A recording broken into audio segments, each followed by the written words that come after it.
One of the things I was noticing about this, it was moving too fast for me, but it wouldn't be moving too fast for any of my kids. In fact, probably moving too slow for them. So there's actually a deceleration that's taken place among many of us that I'm noticing more than ever before.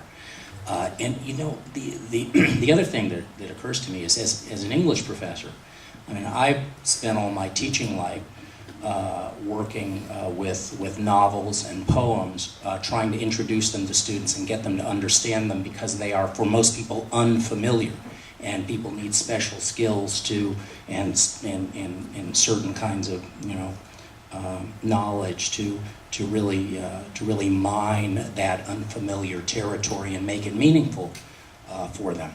And we have the inverse operating here. We need information literacy instruction. It's a crucial need because the information that's all around us is too familiar. That is, students and others, some of ourselves included, have this great facility for moving from information to information, from page to page. They can do it quickly. They can fact check. I was telling one group this morning, they fact check your lectures while you're giving them and know whether what you're saying is consistent with what's can be Googled or not. So it's all very familiar. And what's happening as they move from spot to spot is they're engaged, but they're not necessarily engaged critically with what they're encountering.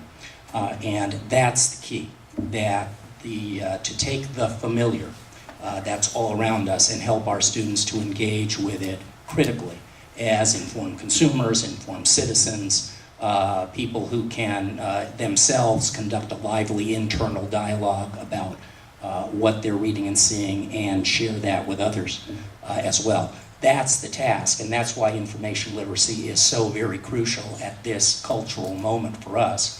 If we're to graduate students who really are well-informed, thinking citizens in a complex, media-suffused world.